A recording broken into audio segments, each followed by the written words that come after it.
In recent times, Israel has intensified its strikes against Iran-backed militias in Syria, particularly those that have come closer to its border since the conflict with Hamas began. This shift in Israeli policy has resulted in a change in its approach towards notifying Russia, Syria's benefactor, in advance of these attacks. It is worth noting that Israel does not consistently inform Russia before conducting strikes in Syria, as stated by Russian Deputy Foreign Minister Mikhail Bogdanov. Instead, Russia becomes aware of these actions after they have taken place. This development raises concerns about the potential consequences and implications for the region. If the situation escalates further, there is a risk of Syria becoming a new battlefield in the Israeli-Hamas conflict. It is crucial to closely monitor the situation and engage in diplomatic efforts to prevent a further deterioration of the situation. We will continue to provide informative videos on this and other relevant topics, so make sure to subscribe to our channel by clicking on the bell icon to stay updated. The current situation is placing additional strain on Israel's already delicate relations with Russia, and there is a concern that Syria could potentially become another area of contention in the Israel-Hamas conflict. The United States and its allies are actively working to prevent this scenario from unfolding as they seek to manage the crisis. Tensions along Israel's border with Lebanon are already elevated, with periodic exchanges of fire between Israeli forces and Hezbollah, who are based there. The spillover into Syria is not just a theoretical concern. It has already happened, as noted by Geir Pedersen, the UN Special Envoy for the region, earlier this week. This development is exacerbating an already volatile situation. Israel's relations with Russia are also strained due to the escalating tensions in Syria, which has become a global battleground over the past decade. The United States has deployed over 1,000 troops in the region to combat Islamist extremists, while Turkey is engaged in fighting Kurdish organizations in the northern part of the country. Meanwhile, Iran and Russia are providing support to President Bashar al-Assad in his efforts to maintain power. The conflict has resulted in the loss of hundreds of thousands of lives and forced millions to flee their homes. Although all-out combat has somewhat subsided, sporadic violence continues, and the Israeli-Gaza conflict is further escalating tensions.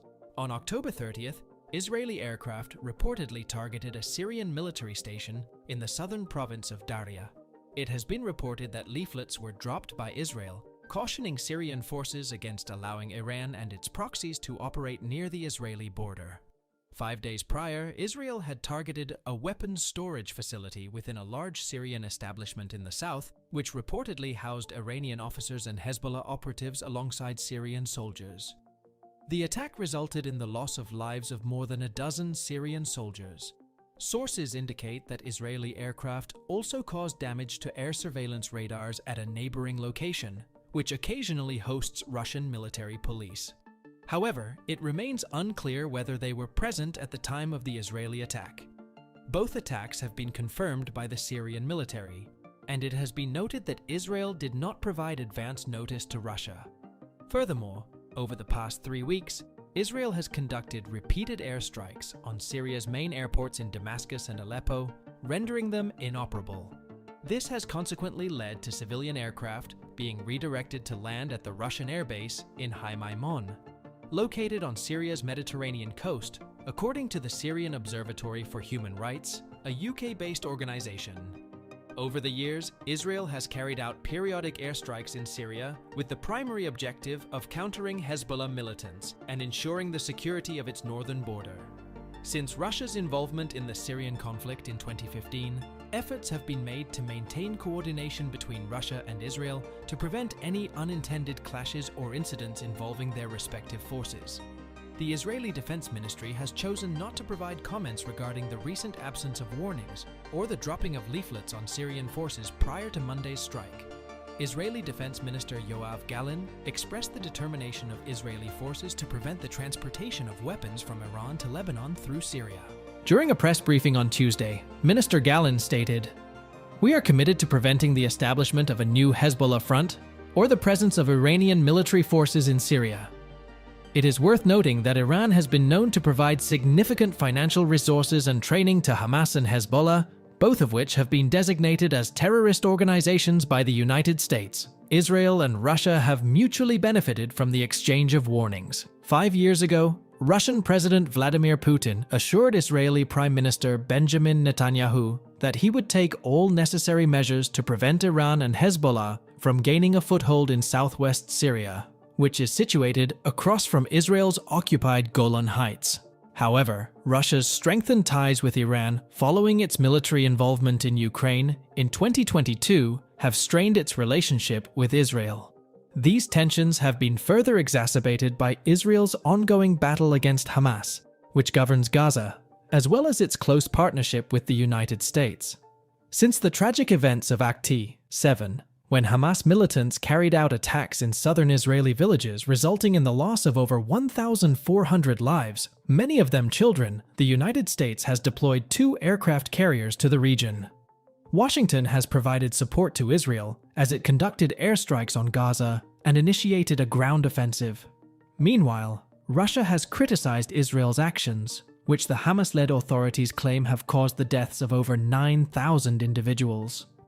In recent developments, President Putin convened a meeting in Dagestan to discuss measures against the anti-Israel mob. Israel expressed its disapproval of Moscow's hosting of a Hamas group and Iran's deputy foreign minister. Furthermore, on OTTA 29, an incident took place where a mob stormed an airport in Dagestan. Russia's southernmost republic recently experienced an incident involving an inbound flight from Israel. President Putin attributed the anti-Semitic episode to Ukraine and Western intelligence agencies. It is important for Russia to consider the potential implications of its actions, as they may inadvertently aid our adversaries. Amos Yadlin, the former chief of Israeli military intelligence, expressed concerns regarding Moscow's military collaboration with Iran and its relationships with groups such as Hamas and Hezbollah. He questioned whether the current situation could escalate into a confined conflict or evolve into a larger regional war. Since the onset of the Israel-Hamas conflict, numerous fighters backed by Iran have crossed the Iraq-Syria border with the intention of approaching Israel. Charles Lister, director of the Middle East Institute Syria program in Washington, reports that these fighters have carried out at least 12 attacks against Israel. Additionally, Iran-linked militias have launched 33 attacks on US bases in Iraq and Syria during the same period. Lister also notes that Russia's increased electronic jamming activities from its Haim Aimim base in Syria have disrupted commercial aviation, including flights landing in Tel Aviv. Lister suggests that Russia appears content to remain on the sidelines and observe the unfolding disaster. However, it is also willing to foster disorder. Badri Jamis, a Syrian opposition commander based in Istanbul, speculates that Moscow may welcome an escalation, backed by Iran, on the Israel-Syria front to divert attention away from Ukraine. Furthermore, Putin may seek to compel the United States and its allies to seek Russia's assistance in preventing a larger conflict. It is crucial to consider these dynamics, as Russia's military cooperation with Iran has become extensive, creating a dependency on Iran for various military resources. When contemplating the extension or winding down of military engagements, it is imperative to prioritize policies that best serve American interests rather than conforming to the desires of Iranian officials in sparsely populated regions of Iraq and Syria. A relevant lesson can be drawn from President Biden's contentious plan to withdraw all US forces from Afghanistan in 2021. This decision underscores the idea that complete disengagement can align with Washington's counterterrorism and strategic interests, even if it involves relinquishing physical territory to governments with which US officials may disagree. During my recent 3-week trip to Afghanistan and Iraq, I traversed multiple Taliban and Iraqi government checkpoints in cities and rural areas without feeling threatened by officials or militants. The level of physical security I encountered in both nations challenges the prevailing concern that withdrawing American troops will heighten the danger to Americans and our interests while strategically benefiting obstinate governments. It is essential to recognize the improved internal stability that Afghanistan has experienced since August 2021. Contrary to predictions of implosion and widespread violence following the botched evacuation from Kabul airport, political violence in Afghanistan has significantly decreased by 80% since the withdrawal of American soldiers. Notably, the Taliban's security forces have effectively mitigated the risk of large-scale attacks by the local affiliate of the Islamic State, achieving in a matter of months what the Pentagon and CIA had been attempting since 2015. While Afghans continue to endure the challenges posed by Taliban administration, they are currently experiencing the longest period of peace since the Soviet army invaded on Christmas Eve in 1979. In contrast, deploying US Marines to engage in high-risk, low-reward combat missions in landlocked countries may not yield substantial benefits. Afghanistan has demonstrated its ability to deter and respond to potential threats from major powers. The Taliban's success in mitigating Islamic State activities in an economically disadvantaged agrarian country with a reportedly weak and struggling state which could potentially be conducive to transnational jihadism suggests that the armed forces of Syria and Iraq, supported not only by Iran but also by Russia, will be similarly effective in addressing the remnants of the collapsed ISIS caliphate. In the neighboring country of Iraq, the increase in oil prices last year has facilitated the passing of the highest budget in its history, including significant allocation of $23 billion for security. Moreover, there is noticeable presence of billboards depicting the revered Iranian Special Forces leader, Qasem Soleimani, on Iraqi highways, which along with other high-profile visits, demonstrates the close ties between Iran and Iraq.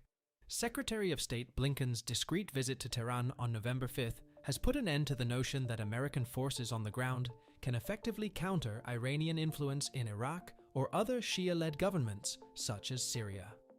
While it is true that ISIS has been largely defeated, it is important to carefully consider the appropriate timing and process for terminating Operation Inherent Resolve.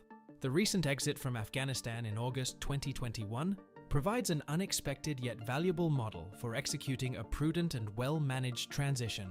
That's all for today's video. This illustrates that allowing local actors to handle Islamic State troops and whatever territories those jihadists claimed will not empower America's foreign policy. Don't forget to like the video and hit the subscribe button so you don't miss any new videos from our channel.